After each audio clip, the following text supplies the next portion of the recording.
Hi, everybody. I'm Diane Brady. We're here at the Milken Institute Global Conference. I'm here with Congressman Brendan Boyle. Nice to see you. You are the ranking Democrat on the House Budget Committee, and of course, we're talking about the debt ceiling.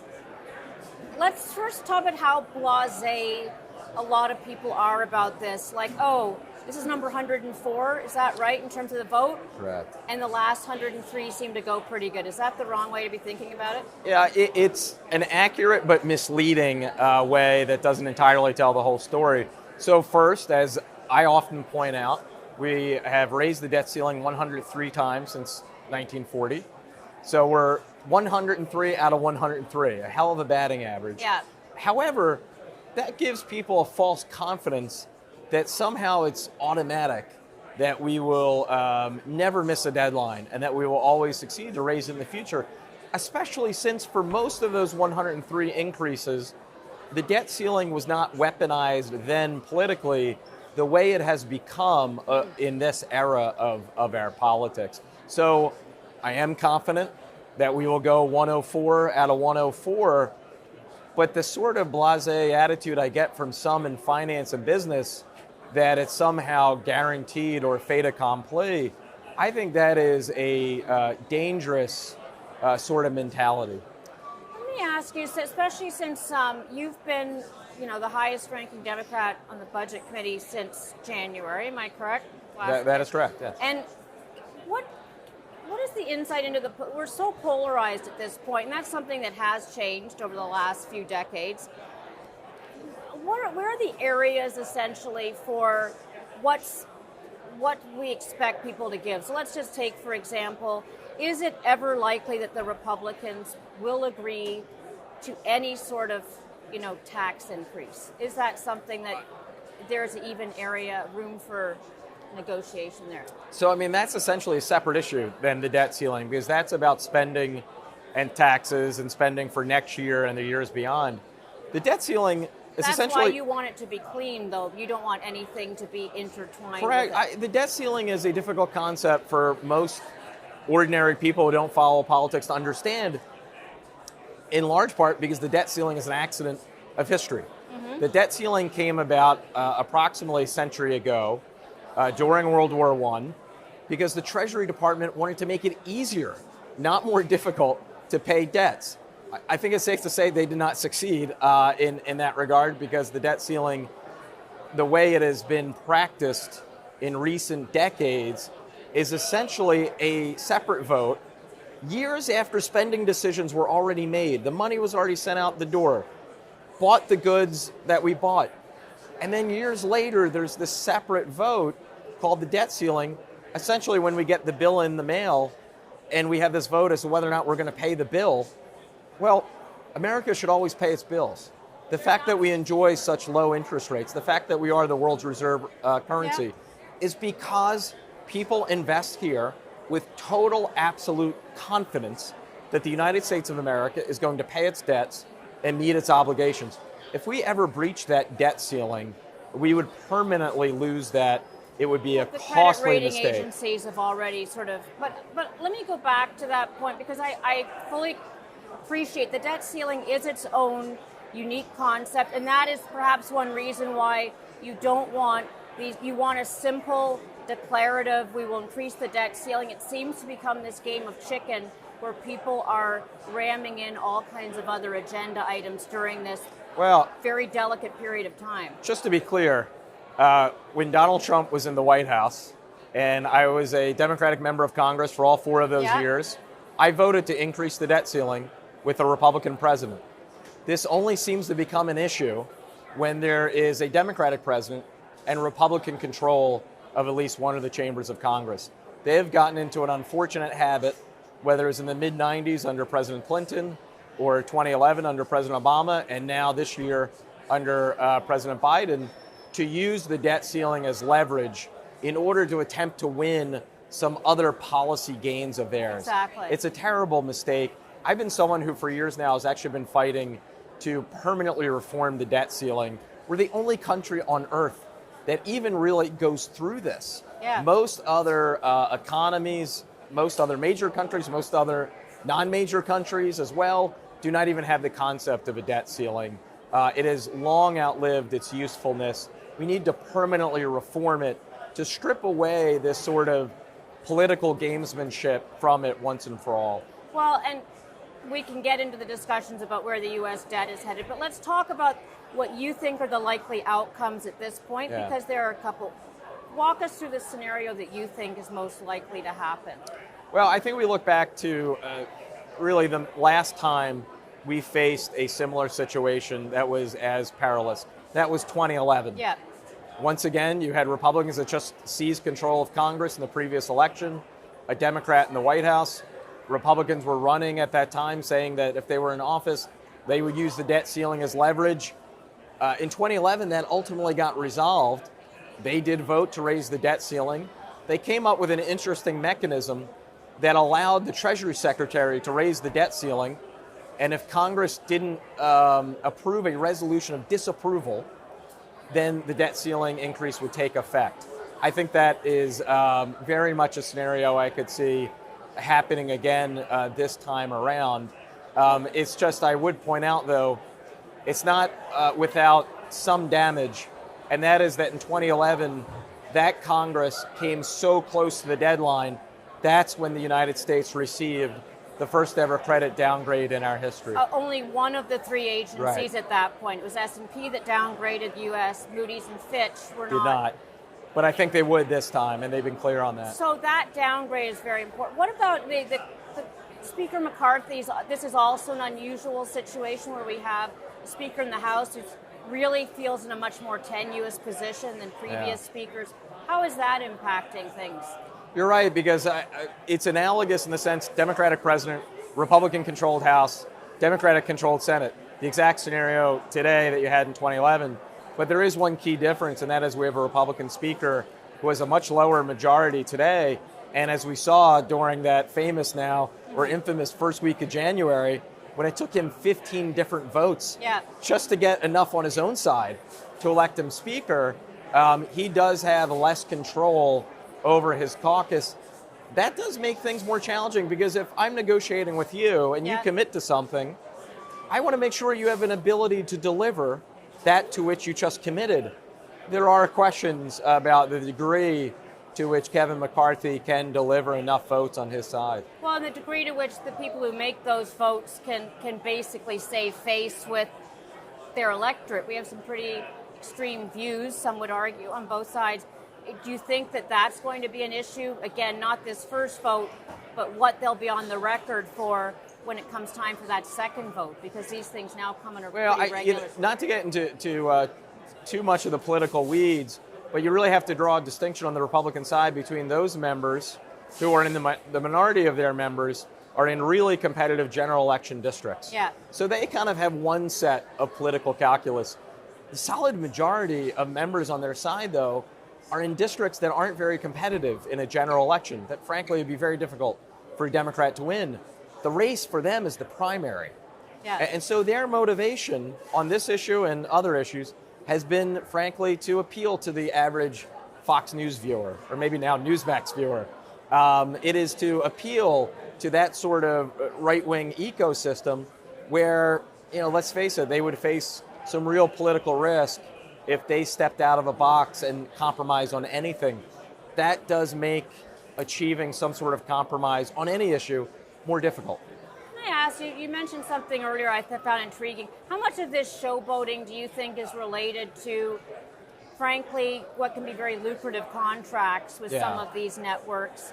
Because, what plays well on TV, and if you're somebody who's about to exit politics, that could be great. So there's a real difference here between the left and the right. And I'm not just saying that because I am a Democratic member. I think if you spoke to a media analyst, they would tell you the same thing, that on the left, there isn't really that, I'm not competing to try to host my own talk show. Yeah. I'm doing the job that I want to do, that I love.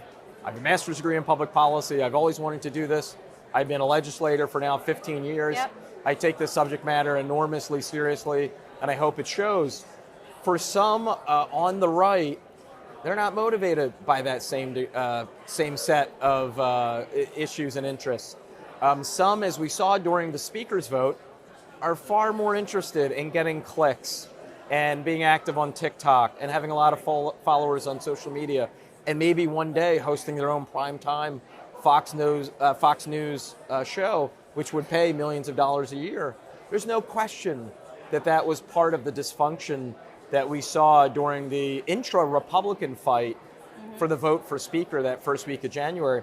So that does make things more complex. And I'll name names. I mean, we were talking about people like Matt Gaetz and Lauren Boebert and Marjorie Taylor Greene. You know, they don't play an active role when it comes to these sort of policy debates. They're out there, frankly, competing for as much attention as possible and not engaged in something like this. How important is this meeting that the President is having with the core congressional leaders next week? Well, it's a pretty normal thing when you're talking about what the budget's going to look like next year, because I think there has been a sort of, phony debate in some quarters of the media about the issue of negotiations. The reality is, even if the debt ceiling weren't coming up June 1st, suppose we had better than expected tax collections and the X date was looking more like next year. Well, the reality is, House Democrats, House Republicans, Senate Democrats, Senate Republicans, and the White House would have to work together just to pass the budget for the next fiscal year anyway. Yeah. We have until September 30th to do so. But rarely through an emergency meeting. So these negotiations are natural. They take place every year. They're normal. And so they're not extraordinary in that regard. What is the message here to the business community from where you sit? Because we do talk about the debt ceiling as something that will pass, but when it comes down to this level of, frankly, it seems like both sides seem to feel like they're in a somewhat victorious or strong position. There's real concern that you're not seeing how this plays out. If there's a risk of a credit rating, I mean, tell me from where you sit, how seriously do you think this is being treated on both sides at this juncture? Maybe come, a week before the end of May, it'll be treated very seriously. So for me personally, I have always been concerned about what the next debt ceiling increase fight would look like. That is why back in October and November, I led a letter of 30 House Democrats urging that we raise the debt ceiling then. And that was, as I mentioned, in mid-October. I wanted to see the debt ceiling raised well in advance of now, because knowing the history of 2011, I did foresee that this was a scenario that was very much in play, and I deeply regret that the debt ceiling was not increased back then. May I ask one other question, Congressman, which is, we're in a period of rising rates, and I know that, of course, the Fed is independent, but if, as the debt becomes our ability to service the debt in this environment becomes very difficult. Have there been discussions, or what's your view in terms of this rising interest rate environment, given the level of debt that the U.S., frankly, is facing in any case? Well, even before you get to the issue of servicing the debt, which, of course, it will now, it costs us more now to service the debt than it did a year ago before Jay Powell and his colleagues on the FOMC started raising rates. I have publicly expressed concern that the Fed is raising rates too greatly in too short a time period. I wish they would have paused to see, A, the impact of all those Fed increases that have already happened, B, what effect this, I'm not sure if I want to call it banking crisis, but certainly I would say serious concerns. We've had some bank failures. We've had some bank failures. There are questions about whether or not there'll be more. Obviously, there's a conflicted view on whether or not there'll be more, but there's that uncertainty. And then number three, we do have this sort of political risk as a result of this debt ceiling fight. So those are three big factors that, in my mind, would argue for the Fed pausing here, wait a couple months to see the latest data. To what extent are those three cumulatively having an effect on the economy? There's an unfortunate history. If you go back over the last half century, anytime the Fed has either pursued consecutive rate increases or consecutive rate decreases, it has been more often the case than not that they did it to too high a degree and they kept that policy for too long. So I hope we don't repeat history here. This has been a very domestic debate, but a lot of our debt certainly is held by external players, and China has been, a factor in many. As well as Japan. And Japan, but certainly the tensions with China have been something we've been talking about for some time.